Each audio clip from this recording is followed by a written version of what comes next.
তো ফাইনালি শাহিদ খানের রকস্টারকে টক্কর দিতে চলে এসেছে মুন্না খানের তসনস, যেটা লিড রোলে রয়েছেন মুন্না খান নিজে প্লাস ববি এবং আমাদের জনপ্রিয় মিশা সওদাগর কাকু, যিনি যে কোনো সিনেমা হোক, সিনেমার বাজেট কম হোক বেশি হোক, লো সিনেমা হোক, ডি গ্রেড সিগারেট, যে কোনো সিনেমা সেখানে টাকা দিলেই সে আসেই। সো আমাদের তিনি ভিলেন হিসেবে রয়েছেন। তো এই সিনেমাটার গল্পটা ঠিক ত্রিমুখী, মানে প্রথমে ওই মুন্না খানের সাথে বড়লোকের মেয়ের একটা টক্কর হয়, দোকান ভাঙাভাঙির মতো কিছু কাহিনী হয়, দেন তারপরে আসে আমাদের মিশা সওদাগর, মানে ত্রিমুখী একটা লড়াইয়ের সিনেমা। অ্যান্ড এই সিনেমার ভিজুয়ালের দিক থেকে কথা বলতে গেলে পুরোটা বাজে একবার ভিজুয়াল, প্লাস আমি যদি গল্প নিয়ে কথা বলি, গল্পটা অনেক আগের, আপনার পুরোনো যে সিনেমাগুলো ছিল, তো পুরানো সিনেমাগুলোর মতোই আপনার গল্পটা, ওই বড়লোকের মেয়ে অভিমানী মেয়ের সাথে আর কি কেলেঙ্কার হয়, তারপরে গিয়ে সেখানে বিয়ে হয়, দেন এরকম কিছু গল্প একটা। দেন এখানে যদি বলি সিনেমার বাকি যে সিনগুলা, সেখানে অ্যাক্টিং এর দিক দিয়ে অতটা ভালো হবে না আমার যেটা দেখলাম ট্রেইলারে। অ্যান্ড সিনেমাটার প্রডিউসার হিসেবে যদি বলি, সে নিজেই, মানে যে নায়ক সে নিজেই প্রডিউস করতেছে এই সিনেমাটা, কারণ অন্য কেউ এই সিনেমা প্রডিউস করবে না, কারণ জানে এই সিনেমা চলবে না, সে নিজেই করতেছে।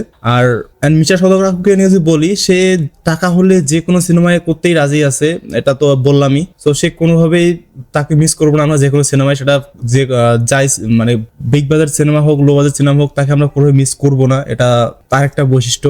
সো তাকে নিয়ে আর কিছু বলা নেই, তার অ্যাক্টিং অনেক ভালো। কিন্তু আমাদের মুন্না খান যিনি লিড রোলে রয়েছেন, সে তার অভিনয় কি বলবো, সে অভিনয়ের ওই জায়গা থেকে অনেকটা পিছিয়ে। শাহিদ খানের মতো তো হতেই পারবে না, বাকি যারা আছে আমাদের আরবি শুভ সিনেমা আসতেছে তার ধারে কাছেও নাই। সো লিপসিক গুলা অনেকটাই মিসিং, মানে অতটা ভালো হয়নি। প্লাস গান মনে হয় 2টা আছে সিনেমায়। অ্যান্ড ফাইটিং সিনের কথা যদি বলি, সেখানে অতটা ভালো হয়নি। আপনি দেখলাম যে একটা গাড়ির সিন রয়েছে, সেই গাড়ির মোটরসাইকেলের সিন, সেটাও আপনার আগে যেরকম ভাবে শুট করা হয়তো, আগের সিনেমা যেরকম ছিল ঠিক সেরকম। বর্তমান জেনজিদের যেই লেভেলের আর কি চাহিদা, সেরকম ভাবে পূরণ করতে পারেনি। অ্যান্ড যদি কপি বললি, সিনেমার কপির বিষয়ে, তো সিনেমায় অনেক কিছু সিন দেখলাম যে বিভিন্ন সিনেমা থেকে নেওয়া। যেমন সাউথের একটা সিনেমা রয়েছে আলু অর্জুনের, তার একটা সিন নিছে এখানে, ফাইটিং সিন। প্লাস আমাদের বরবাদের শাহিদ খানের যে একটা সিন আছে, এটা এই সিনটাও কপি করা, মানে নিজের বলতে জাস্ট ওই দুই একটা সিন আছে।